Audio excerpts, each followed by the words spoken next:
Soil, water, and other natural resources. Conservation districts are the heart of what nourishes and sustains our country. Established beginning in the 1930s, conservation districts have overcome challenges and adapted to build a community committed to conservation of our nation's natural resources, to provide for an ever-growing population. Conservation districts were born out of the Great Depression, a result of our nation's tremendous loss of topsoil during the Dust Bowl period, and a critical part of Hugh Hammond Bennett's vision to rescue and restore our country's fertile farmlands. In 1935, Congress established the U.S. Department of Agriculture's Soil Conservation Service, now named the Natural Resources Conservation Service, NRCS. Hugh Hammond Bennett headed and built the agency and became widely regarded as the father of soil conservation in America, thanks to his emphasis on improving soil health. In 1937, President Roosevelt recommended the Standard State Soil Conservation Districts Act to every governor in the United States. This act gave states a step-by-step guide to create conservation districts and listed what powers and responsibilities the district should have, such as conducting demonstrations, carrying out research, directing prevention and control measures, giving assistance to landowners, and supporting wise land use. Arkansas became the first state to enact legislation regarding conservation districts, followed quickly by several other states. The first district in the nation, Brown Creek Soil Conservation District, was chartered in North Carolina on August 4, 1937. By July 1, 1945, all 48 states had passed district enabling acts. Conservation districts grew stronger during the 1940s, educating communities about the need for erosion control and practical measures to combat it. I am concerned about these youngsters of ours that are coming on, whose heritage of rich soil is being destroyed by our prevailing farm methods. The economic threat is grave, but even more serious are the social implications of these wasteful practices on our future generations.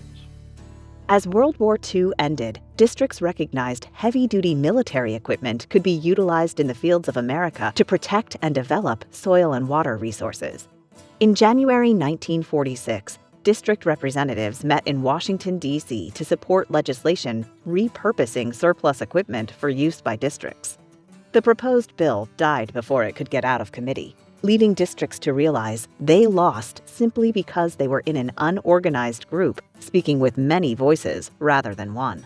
Before they left Washington, D.C., conservation district officials met to discuss the need for a national organization. On July 25, 1946, in Chicago, representatives from 17 states created the National Association of Soil Conservation District Governing Officials.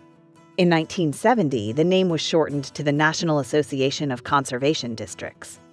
As districts faced challenges over the years, including learning emerging technology, surviving droughts, reorganizing district structures, and changing statute authorities and legislation, the National Association helped provide guidance and consistency to its member districts.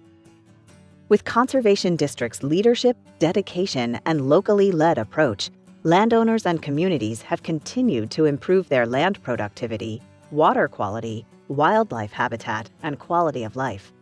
The National Association became an integral resource to facilitate communication and growth of districts from coast to coast.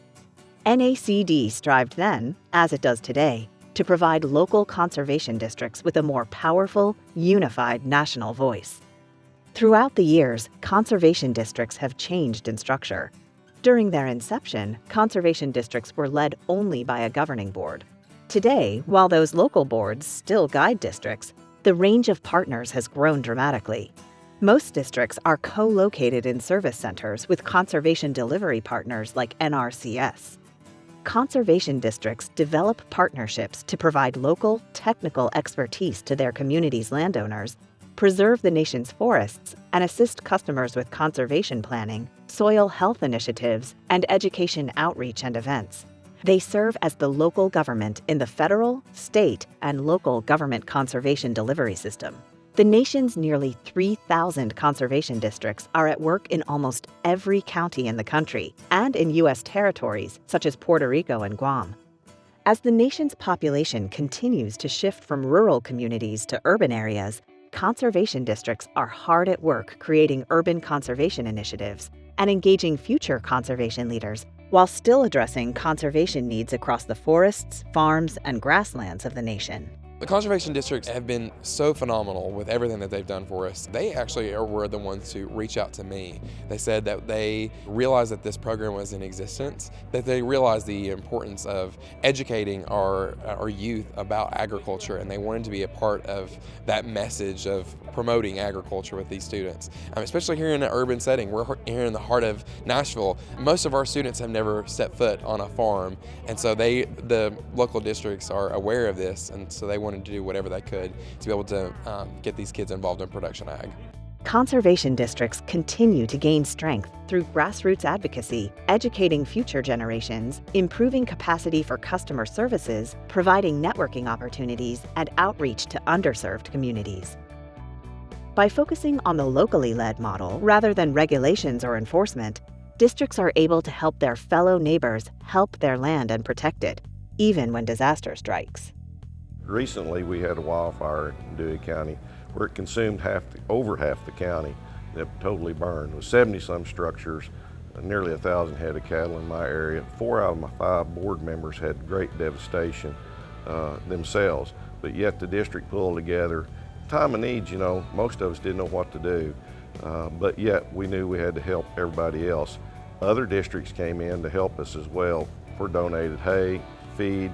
Later on, fencing supplies are in a big need too. It's very important for a district to be there because the local interest in the people, they know everybody. As conservation districts expand services and technical capacity, they also are expanding services demographically, reaching out to underserved or underrepresented populations. By always emphasizing the locally led model of conservation delivery, districts represent their increasingly diverse communities and help make all citizens' voices heard. So you can take your local voice, combine it with so many other voices to become a such larger voice. For me, as a tribal person, it's been outstanding to see NACD reach out to the tribal conservation districts and to the tribal communities and tribal entities across the country.